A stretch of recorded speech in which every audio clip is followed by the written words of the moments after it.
এই যে বন্ধুরা, চলো যাই। সবার সময় তো নিজেদের পেটেই বড়ি গোবিন্দের জন্য কিছু বানাই। এই যে এখানে খেজুরা গুড় দিয়ে একটু বানাবো, মিষ্টি বানাবো। আর এখানে খাজার মন দিয়ে রাখছি। আর এখানে হচ্ছে নারিকেল দিব, সাথে দিয়ে বানাবো। আমি এখন এটা ঠান্ডা হয়ে গেছে, এখন আমি এটা বানাবো, তোমাদেরকে দেখাচ্ছি। আমি এটা একটু কষলায় নিই।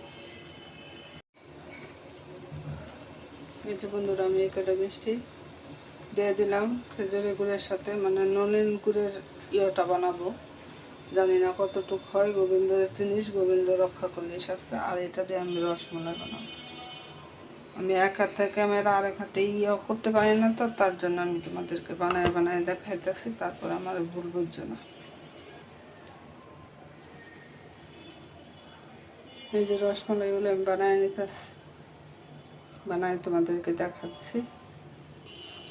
এই বলছি না কটা রসমালাই বানাবো, এই যে রসমালাই বানাইছি। আর এদিকে দুটো বসাই দিছি। আমি কয়েকটা ছাইড়া দিই, কারণ একসাথে দিলে আবার ছাইড়া যায়, তার জন্য আমি কয়েকটা ছাড়তেছি।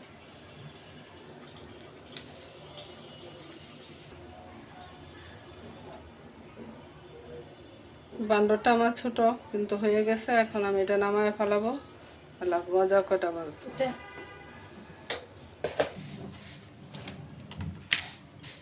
যেটা আমার এই অবস্থায় আছে, এখন আমি ডাইকে রাখবো সারাদিন, সারা রাত্র যতটুকু রস ঢুকে। তোমরাও ইচ্ছা করলে গোবিন্দকে এইভাবে ঘরে বানিয়ে দিতে পারো। গোবিন্দর মানুষের সেবা তো হয়ই, গোবিন্দের জন্য তো কিছু করতে হয়, তাই না? দেখো, এটা রসটা আরও খাইবো, খাওয়ার পরে আরও করবো, তার জন্য আমি ডাইকে রাখলাম। ধন্যবাদ, সকলে সুস্থ ভালো থাকো। এইরকম ছোটোখাটো টিপ দেখার জন্য আমার সাথে থাকো।